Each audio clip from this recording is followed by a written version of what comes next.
Drivers. Would I rather be feared or loved? Easy, both. I want people to be afraid of how much they love me. Matt Skraby wraps up a full day of live and local sports talk. And that is the whole problem with aliens. You just can't trust them. Occasionally you meet a nice one, but usually they turn out to be some kind of big lizard. The Skraby Show starts now on 97.3 The Fan. Hello and welcome into the Skraby Show for March 3rd, 2025. Almost got me tripped up there because February. It's very interesting how February only has 28 days. I know I'm going in some like sort of Seinfeld direction all of a sudden about salsa. I don't know where that came from, to be honest. But anyway, I did not get tripped up by the short month of February, everybody. It's March 3rd. We're getting closer to March Madness. There's only a couple more games left for the Aztecs here, regular season. Then we got the conference tournament, and then we got the NCAA tournament. And I am actually in the middle of trying to sign. We're going to try and get people to sign up for a March Madness pick'em, kind of like we did with the NFL Survivor challenge that we had, but this time we're going to need more info because I didn't realize, and this is my fault, I guess, but I've never hosted a quote unquote like sports online tournament like a Survivor or something like that. I've never started one of those things and not been able to contact any of the people that entered in there. So we're going to have to collect your information a little bit different.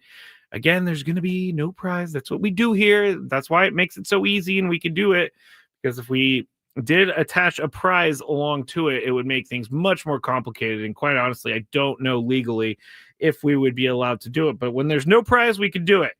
And last year, we had over 200 people sign up for this March Madness thing or bracket that we did. So we're hoping to get a lot more. And when you beat 200 people, it's definitely something that is something that you could tell your friends about. Go to the water cooler with, because that's a lot of people. I'm never going to win a March Madness bracket because I just never do.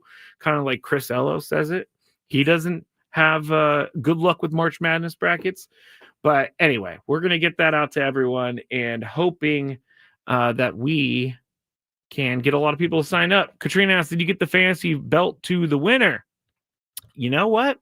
I have tried everything in my power to track this person down, and I cannot find this person for the life of me. I've Googled their username. I've Googled everything I can possibly think of, but I cannot for the life of me track that person down. And you know what? When I type in their username, I honestly think that they're one of these people that just join random groups, because I saw that they had won another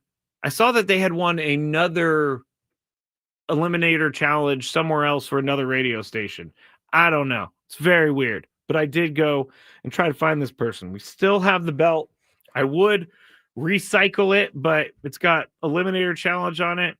Anyway, every time, I try to do something cool, there's some sort of wrench that is thrown into the process all the time.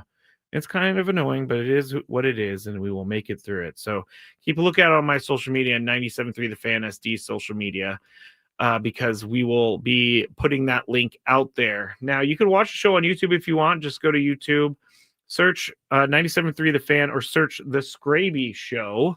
I got it on both channels. You could also watch on Twitter at Matt Skraby, MATTSKRAB as in boy, Y. There was a dog that just ran by our window, and if you've never been to these studios before, which a lot of you haven't, there's windows behind me that go outside, but then there's like fishbowl windows in front of me that go to the hallway of our office. And every once in a while we have tours that come through, so we feel like we're like in a cage or something, and we're like zoo animals. But a dog just ran by at like full speed, and I don't know whose dog that is. So hopefully the dog is not tearing up things. If Lucky was here, Lucky would be not tearing up anything. Yeah, right. Lucky over the weekend, I caught him digging up a bunch of holes in the backyard.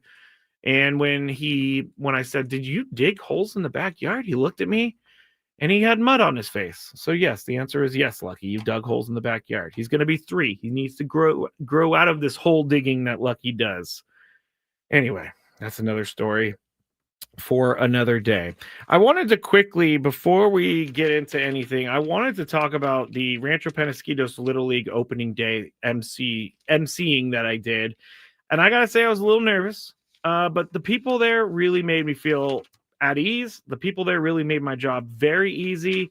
And it was a lot of fun, I have to say. I didn't know what to expect. I'm not someone you may think that because I'm on the radio and all that, I like to talk in front of groups of people. That is not the case. I do not like to talk in front of groups of people because it's just something I've always been, uncomfortable with. But when I went here, I knew there was going to be a lot of people, like 300, 400 people. And so I was really nervous, but it ended up working out great. It ended up being a lot of fun. And I have to say that Aaron Hurwitz, and he's the president of RPLL. He put together a good show. And then the people helping him as well. Kristen put together this whole sort of script for me. Pages and pages and pages. So if I met you out there on Friday night, it was good to meet you. And I had a really great time. I got to talk to some really great people.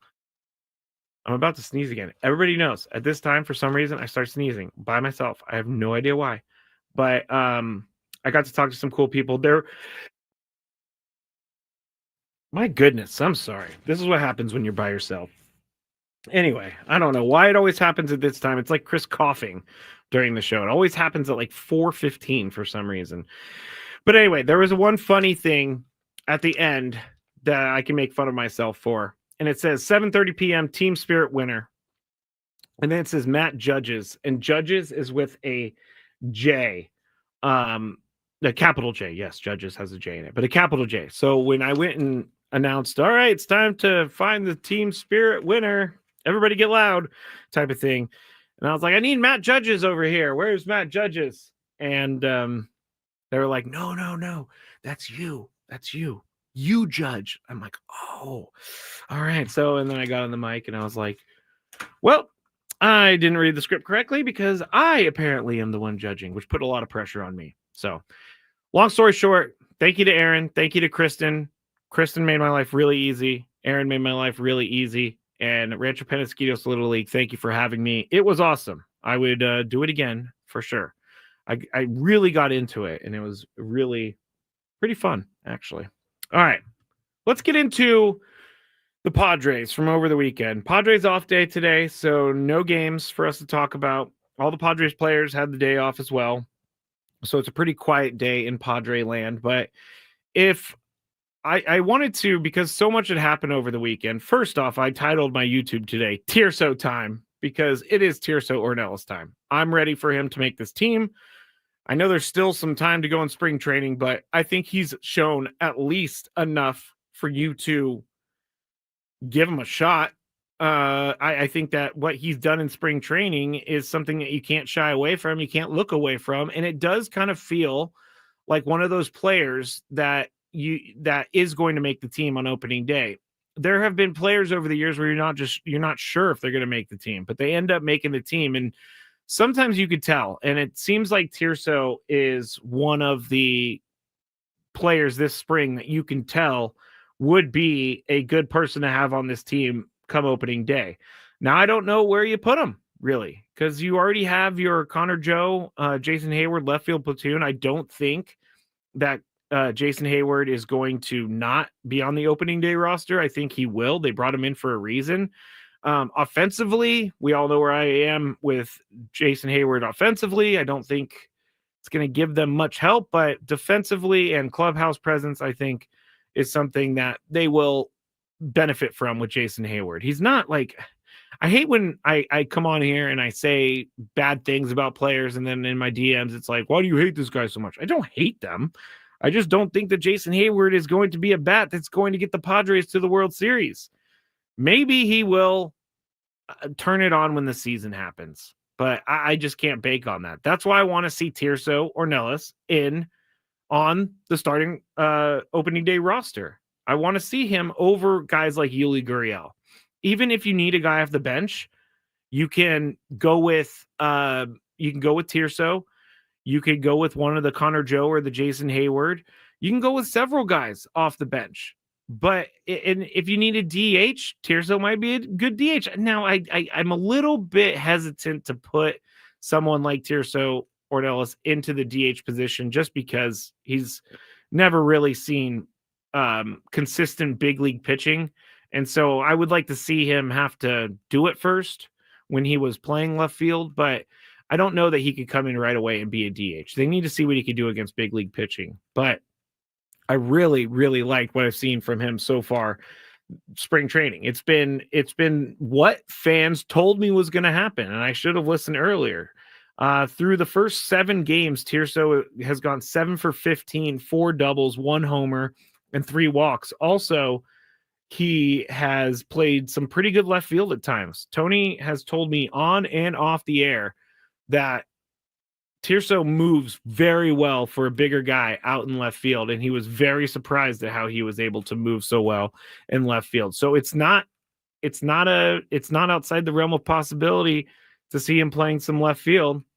I really want to see Tirso on the team because I think it will, it always, stuff like that also boosts teams, like getting guys on the team that have made the team for the first time, knowing that how hard they have worked. I mean, Tirso's, I believe, been in the system for 8 years. So it's not like he's a new guy. He's not like he's a newbie and he's seeing professional pitching for the first time. No, he's been grinding away in the minor leagues for the past 7-8 years. And that doesn't necessarily mean you buy a spot on an opening day roster, but all of those guys in there know how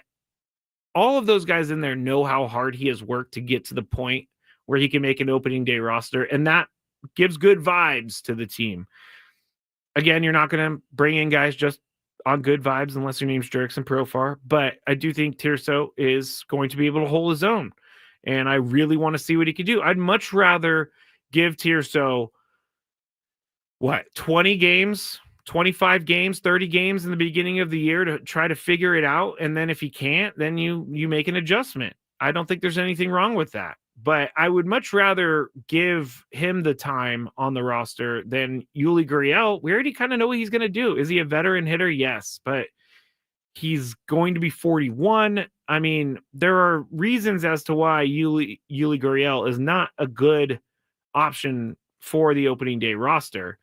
I would much rather see what kind of ceiling I have in Tirso Ornelas rather than already knowing what the ceiling is for Gurriel and knowing that the floor could be the floor and you could get nothing out of it. So that's why I say it's easy for me to say, but put him in there, get him on the roster, see what he can do, figure it out, see if he's a guy you can count on going forward. I think the beginning of the season is a perfect time for that. And so I look to see that happen. But he is a guy I think is 100% making his way onto this team. And, you got other guys too. Forrest Wall. You got Mike Brasso. Those guys. Forrest Wall has 2 home runs. I believe that still leads the Padres so far in spring training. But the rest of the time, Forrest Wall struggled a little bit. Forrest Wall's definitely someone I think we're going to see. There's big league experience there, small and short big league experience, but Forrest Wall is someone who has been around the game for a long time as well. I think that he hasn't shown it to me yet. Who knows? Maybe someone goes on a hot streak for the next 3 weeks and ends up hitting 7 home runs over the next 3 weeks or something. I don't know what's going to happen, but if you were to name the opening day roster right now, I think Tirso Ornelas is on that roster, and it's over someone like Yuli Gurriel. I truly think that's the case. Now, when we get back, we're going to talk about Randy Vasquez, and we talked about Randy Vasquez weeks ago, and I was making a huge case for him to be the 5th pitcher or 4th or 5th pitcher before they signed Nick Pivetta, and then, of course, they signed Nick Pivetta, and it changed everything for the better. But I really was fighting for Randy Vasquez to be a guy who could be a 5th starter and be a part of the rotation. I had stats behind it, all this other stuff. Well, the numbers so far for Randy Vasquez in spring training, haven't been great. So we'll talk about that on the other side. At some point, I have a double gripe tonight. I need to get out the double gripe because one of them is just a quick one. The other one is actually a serious one. And then we have a lot of weird and random stuff to talk about in the final segment. But when we get back, Randy Vasquez on 97.3 The Fan. This next song goes out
Skraby Show, 97.3 The Fan.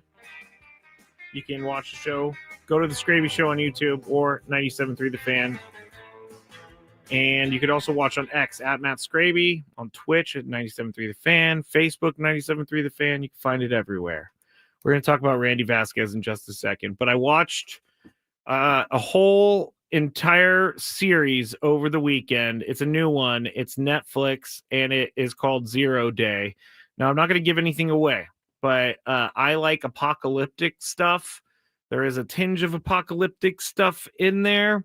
But I watched the entire series over the weekend, which I haven't really powered through something like that in quite some time. And I'm not going to tell you what happens, obviously, because that'll take all the fun out of it. But I can say that Robert De Niro still has it. He plays a former president who is asked to come in and figure out what happened. Basically, someone takes over every single electronic device in the country, and it goes down for a minute, and then it pops up on your phone after the minute, and it says, this will happen again. So they have to basically find out. But it ends up causing a lot of different deaths and all this other stuff. It's like a government thriller a little bit. And I think that I want some more time for people to watch it before I start talking little bits about it. I think overall, I really liked it. I think that it kept me into it. You can't really tell which way it's going to go. And you can't tell who's the bad guy, who's not the bad guy, all of that stuff. It was pretty good. I would have to say that I'm finding that sometimes, and I'm not saying this specifically about 0 Day, but I'm finding this about in the substance. Sometimes there's just not a good way to close something up. And again, I'm not saying this specifically about 0 Day, but in the substance, there is a weird ending to that movie. And sometimes I'm like, why did they make this great show, this great movie, and end it like that? I'm speaking specifically now in this instance with The Substance. The Substance, great movie. Loved it. Until the final 20 minutes of that movie. It was so wild. So wild. All right. If you have watched, hey, Joseph, you know what? If you're going to come on the chat, don't give away things to people, okay? That's why I'm not giving away people. Joseph on the chat kind of gave away a spoiler, I think. Don't give people the answers to things before they have a chance to watch it. I learned that very early in my radio career. I thought it was kind of funny to say the ending to something, and I really got yelled at by everyone. So I had to quickly change my approach on that and not tell people what the endings of things were on the radio, because it's not fair. It's not fair. I'm not that guy. Now, I will tell Chris the end of things. I will tell Chris to, if he's not watching an Aztec game or something, I'll text him the score just because I think it's funny that he DVRs all of his sports. But if you like 0 Day, I mean, I liked it. Overall, I liked it. I would like to hear what other people think about it. So, yes, there you go. Randy Vasquez. Now, he's working his way into the fifth spot in the rotation. We talked about it weeks ago, how I think he's a good candidate for the fifth spot in the rotation. I think it's changed a little bit because with the addition of Nick Pivetta. And I think it's changed a little bit with what's happened in the spring. I know that people are going to tell me that the spring training games don't matter and what happens in spring training doesn't matter. And it doesn't, but when you're Randy Vasquez and you gave up 5 hits in 2 innings in your first start, and you gave up 7 hits yesterday in 2 innings in your second start, you can't tell me that's nothing. Maybe they're working on something. Maybe it's a new arm slot. I don't know. New pitch, whatever. But it doesn't look good to have 12 hits given up in the first 4 innings of spring.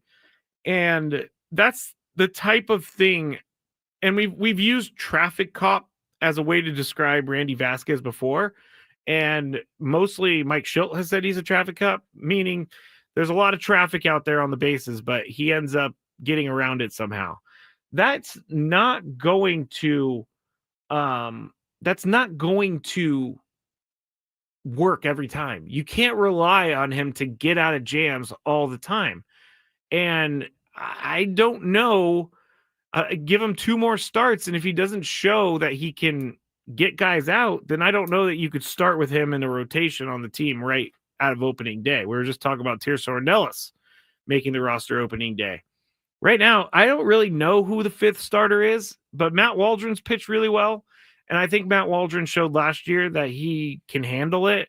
So I would think at this moment in time, in my mind, I would think that Matt Waldron would be the 5th starter if the season were to start today and they needed to name a rotation, just because of how things have gone with Randy Vasquez. Now, yesterday, he gave up those 7 hits, 6 unearned runs. So there was an error in there somewhere. I think it was Tatis that had the error, but still, you don't want to be in a position where an error is going to get 6 runs on the board for the other team.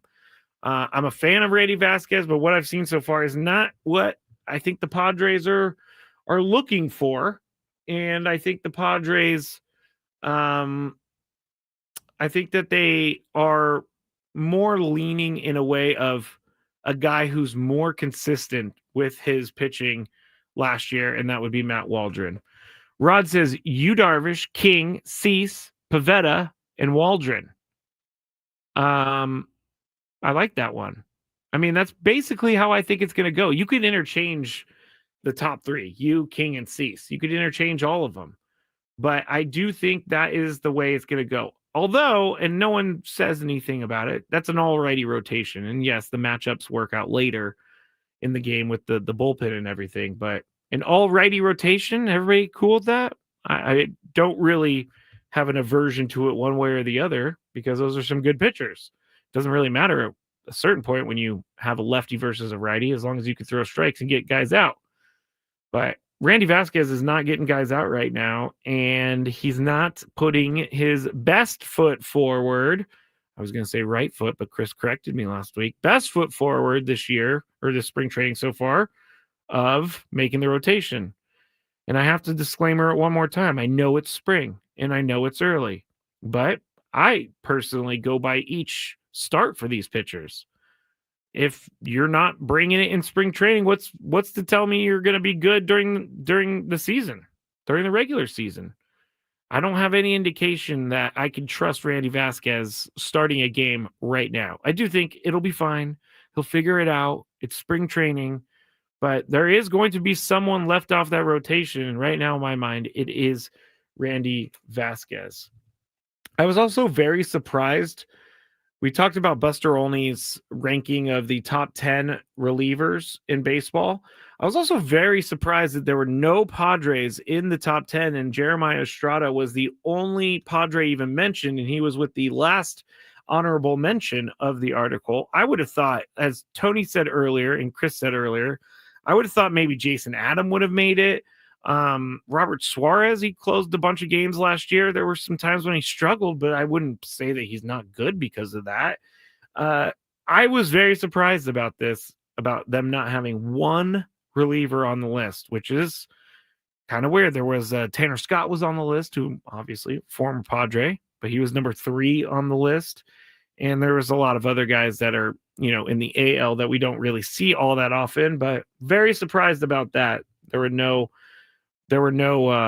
Padres in this list. And CBS Sports also put out a list of the best bullpens entering the 2025 season. And when you look at what CBS Sports wrote, there is no Padres on this list either. Now, I don't necessarily think the Padres have to be on every list, but I do think that their bullpen is good enough to be a top 10 bullpen in baseball. We're going to have Matt Snyder on Wednesday, so we're going to ask him about this and see why the Padres didn't make the list. But it goes Mets, number 10, then going down Braves, Orioles, Yankees, Phillies, Brewers, Twins, Tigers, and then it goes Dodgers and Guardians. Now, the Brewers is kind of interesting. They got rid of Devin Williams, their best player or best reliever, and they still have him ranked here number 5. But I don't know. I don't buy that the Padres don't have a top 5 bullpen in base or top 10 bullpen in baseball, or at least be mentioned among the top teams in baseball. I think they definitely could put up, a little bit of an argument for why they should be included. All right, I'm sorry, Joseph, on the chat. I thought you were giving secrets away from the show that I was talking about 0 Day. Joseph was not giving away secrets from the show, so I scolded him for no reason, and I'm sorry about that, Joseph. But when we get back, we are going to talk about SDFC. I went to the game on Saturday night. I have some thoughts, and we will talk about the chant that that took place on Saturday night. And then we're going to get into some fun stuff if we got enough time at the end of the show. One more segment to go. Stick with me here. I'm Matt Skraby. This is The Skraby Show on 97.3 The Fan.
I'm sorry if you're a Cleveland Brown fan, but your team is thinking about drafting another quarterback, even though they've given Deshaun Watson about $200+ million guaranteed to play quarterback for your team.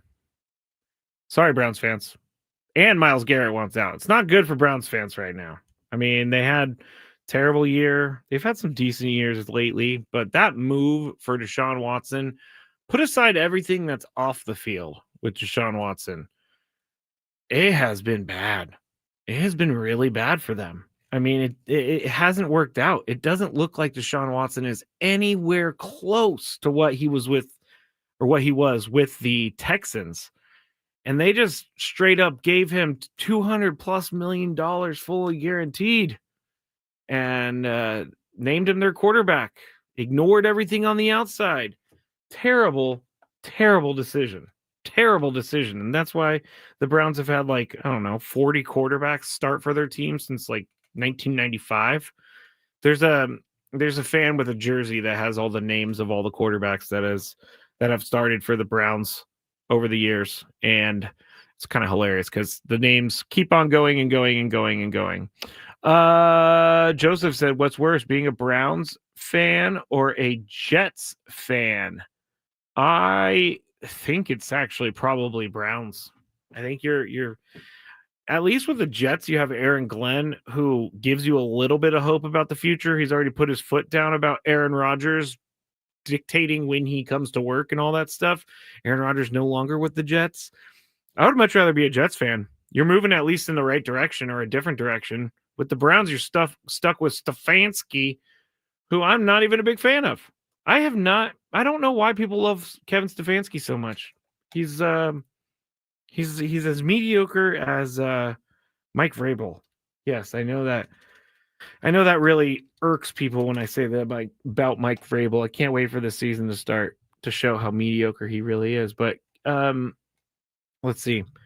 The Browns. He's been the coach, Kevin Stefanski, since 2020. So they made the playoffs first year.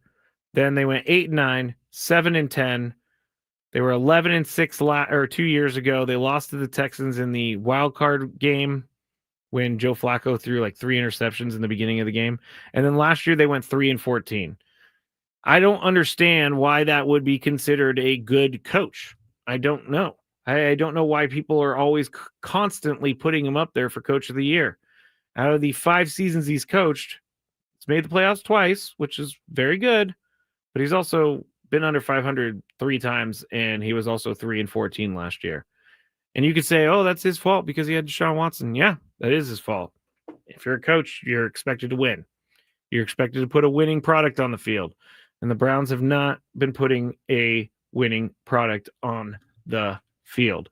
Browns are the Chargers of the North, Rod says. That's kind of hilarious. At least the Jets didn't give their division rivals that have won 2 Super Bowls. That's what Jacob says. Who's the other one? Let's see. It's just the Patriots. Clay in the South Bay. Skraby, I'm still a Browns fan. Will continue to be a fan. The Watson deal was a bad deal. Can hardly wait to see what we will do this year. Hey, at least you're positive, Clay in the South Bay. I think you've called in a few Padres post-game shows in the past, and you're a very positive human being, and I appreciate that. Okay, SDFC. So let's start with the fun stuff. I thought San Diego showed up really well on Saturday night. I really didn't know what to expect. And then the game was at 7:30, and I obviously wanted to make it there before the game started. So I left my house at 6 and thinking I was going to get there. If I'm parked by 7, walking into the stadium, 7:10-ish, I'm good. So I was checking the traffic and everything. And guess what? There was absolutely no traffic for me. I couldn't believe it. I honestly could not believe how easy it was to get in the stadium, because I expected to wait in a long line of cars getting into the parking lot, because last time I've gone to an Aztecs game, I had that happen where I was just stuck in the parking lot. But I pulled right in. I actually made it there from leaving from let's just say the exit is Leucadia Boulevard. Going from Leucadia Boulevard all the way to Snapdragon, I was parked and walking into the stadium by 6:40. That's insane to me, but it worked out. And it was a full house, so it wasn't like no one was there. It was a full house. I walked in, people were chanting, people were singing in the lines, people were having a good old time, drinking lots of beer. There's one thing as a recovering alcoholic that still kind of makes me gag a little bit when I smell it. And it's like when you smell a bunch of beer cans, you know what I'm talking about, in like a trash can, when all the beer has been poured out to the bottom and you can just smell that disgusting beer smell. Yeah, that was all over the park. I'm not complaining about it. I actually didn't see anyone that was over the top drunk. I didn't see any of this, which is awesome because that usually happens at every sporting event that I go to. I am someone that pays attention. I like to people watch. And at Padres games, this is not the Padres' fault. This is the person's fault who is doing this. But I've seen during the playoff game last year between the Dodgers and the Padres, that game 2 was it game 2? I think it was game 2. And right in front of me where I was sitting in that game, no, it was game 3. I'm sorry. It was game 3. Right in front of me where I was sitting, some Padre fan had way too much to drink and threw up all over the floor in front of her. And then they missed the entire game and they had to put sawdust on it all. I see a lot of that at Petco Park. I see a lot of really, really, really drunk people. And I'm not judging because I've gone to Petco Park in the past drunk. And, if you can handle it, if you're a decent human being when you're at the park and you're not bothering anyone, don't mind it. But when you start bothering people, that's when it gets a little bit too much. But STFC didn't see any of that. Not saying there wasn't any of that, but I walked around the stadium to try to get a feel of things, and everybody seemed to be in a really good mood. I thought that the beginning was very cool because they had all the lights in the stadium go down, and then they had the video boards kind of showing blue lights throughout the stadium. And then Manny came out and people were chanting for Manny.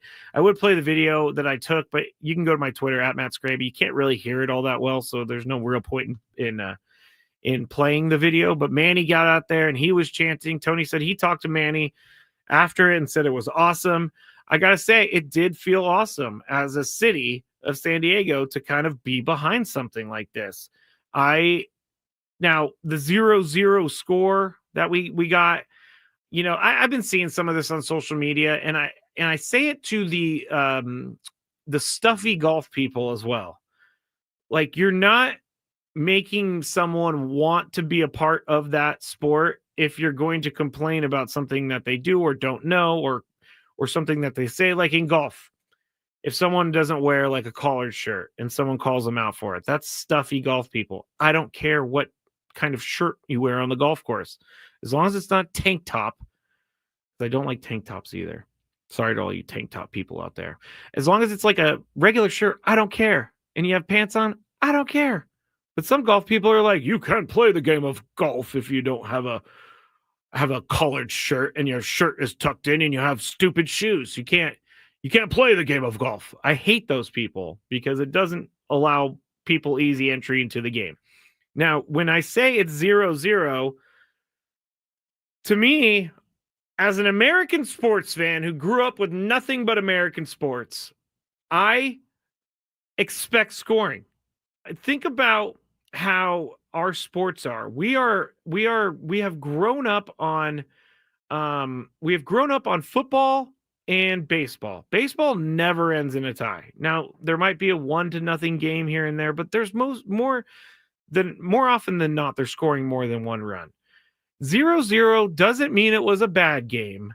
It just means to me that I didn't have fun. I've been trying to describe or to figure out how I'm going to describe how I felt. I just felt a little empty after knowing it was 0-0. Now, I will be fully honest. I had something completely different planned. I had to leave the game around halftime. That was already pre-planned. It wasn't like I was doing that on purpose. So when I was there, it was great. I mean, the shots on goal were exciting. The fans were right on top of the action. They were loud. I didn't know how I would feel about the drums and the people singing, but it really made me feel like I was at home in the crowd. I liked the drums and the singing and all of that, but I need to see more scoring. And I know that's going to anger the soccer purists out there. And if you're a soccer purist out there who's saying, oh, well, this guy doesn't know anything about soccer, you're right. I don't know anything about soccer. I'm talking about from a fan perspective. 0-0 games are not going to be fun. Yes, there could be some exciting moments in the game, but I need more scoring. So I'm hoping for more scoring going forward. Not saying I didn't enjoy the game because they didn't score. It is exciting. It has times where it's very exciting. SDFC also controlled the ball for the entire game, it seemed like. Match, whatever you call it. I think it was 67% of the time SDFC had the ball, time of possession. And they had a lot of shots on goal compared to no shots on goal for St. Louis. But it's not going to stop me from paying attention to the team because it was 0-0. I do think your home opener, you got to score a goal, right? Right, everyone? You got to score a goal. It just ending a game in a draw is just so unfulfilling. That's the word I wanted. Unfulfilling. That's what the draw seems like to me. It's just like, oh, no one won? All right, well, I got to go home and I have this weird feeling. I don't know if I should be sad, if I should be happy, if I should be, I guess I should be indifferent because they didn't lose, but they didn't win. Anyway, those are all the feelings that I have going to soccer games. Those are all the things that pop through my head. But obviously there was the homophobic chant that was being that was heard throughout the stadium, and I was not there for that, but I have talked to a lot of people about this just so I can get my bearings on it, because I knew it was out there, had never really looked into why it was being done or why people think it's bad. And so I looked into some of the history of it, and it's been going on for a really long time, a lot longer than I would have ever thought. Like, I think even 20 years or more, 15, 20 years or more. And that doesn't make it right. But there's a lot of, what I'm trying to say is there's a lot of history behind this chant. And I think that when the team, what they did by coming out so strongly against it in the moment was the right thing for them to do, because they want to make this so that it doesn't happen at these games. It's already been established. SDFC does not want this to be a part of their games, and I respect them for it, and I appreciate that, because they've made it clear to everyone that if you do this, you will not be a part of the stadium, or you'll not be a part of seeing any games anymore at Snapdragon Stadium. And I have no problem with that, because they're the club. They have to set rules that kind of control the crowd, and they have to set these rules so that nothing crazy happens. And when stuff like this happens, it's always a select few people. Again, I wasn't in the stadium, so I don't know where it was coming from. I've heard many different stories from, it was a lot of people, it was a few people. But out of all the people that I talked to, I probably have texted and emailed a lot of people that I know throughout the industry and outside of the industry. And it's probably like 10 to 12. And all of them said this is wrong. And so I'm not going to base my opinion off of what they say, but they're directing me into a spot where I need to be. So I trust these people. I trust the listeners out there who tell me that it's wrong. And this is the team policy, and they're going to be firm with that policy. Mikey Varis came out right after the game and said, this is not who we are, and this is not what we do. And so they are wasting no time in creating an expectation from fans to not do this anymore. I think that that's basically where it ends with me. If the team is taking such a hard stance on this, and if the team is telling their fans from game one of the franchise that you are not allowed to do this in our stadium, I think that is the right way to go, and I think that is the only way to go to try to stop people from doing this. It's going to happen, most likely. When you tell people not to do something, they like to do it. But if the team continues to hold firm in their rules and their beliefs, then I think this will end up working its way out. But again, I learned a lot this weekend about all of this, and it opened my eyes to a lot that I didn't know. And I did not know there was so much history behind this, and I did not know there is so much opinion behind this. But now I do, and I will be paying attention to it going forward.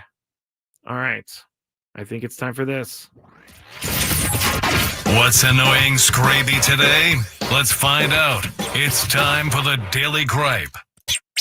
Blue Meanie says he works with a Mexican guy, and he doesn't see anything wrong with it. It goes back a long way. I think trying to put this in the right way. It's generational. Some people think it's, generations kind of, never mind. I think it's generational. That's all I'll say. All right. Double gripe Monday. First one, people who pretend they're so cold when it's over 70 degrees outside. I was driving somewhere yesterday, and it was where I was 70 degrees on my car. And guess what? I was looking over to someone walking on the street, and they were bundled up like it was 0. I cannot handle that. I see it all the time. It's 70 degrees outside. It is not 0 degrees outside. Please take the beanie off your head. Take the 3 coats off. It's not that cold. That's my first gripe. Here's my second gripe, and this is the actual gripe.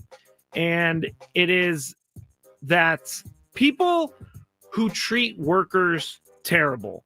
So, quick story, because I'm running out of time, but I was at my local 7-Eleven, as I usually am, paying for gas, and I was behind one person. But my guy Lincoln, friends with Lincoln, love him. He was behind the counter, and this kid was trying to buy beer. The kid did look extremely young, I will say. He said he turned 21 the week before, but he still had the vertical ID. Minors have vertical IDs instead of horizontal IDs. And he said he turned 21. Lincoln didn't like what the ID looked like. He didn't like that the corner was bent. It looked like it was coming apart a little bit. So Lincoln said no. Kid got increasingly angry. My guy Lincoln stood his ground. And right as I was about to say something, he just came over to another register and helped me. The kid was standing there. Bro, sell me the beer. I'm 21. Kid finally gave up. I think it was a fake. Lincoln thinks it was a fake, but I don't like when people berate other people. That is the Daily Gripe. Berating other people. Do not do it. If you're trying to use a fake ID, make a better fake ID. No, don't do that. Don't use fake IDs. But don't also yell at my guy Lincoln. All right, back tomorrow. Good night, everyone.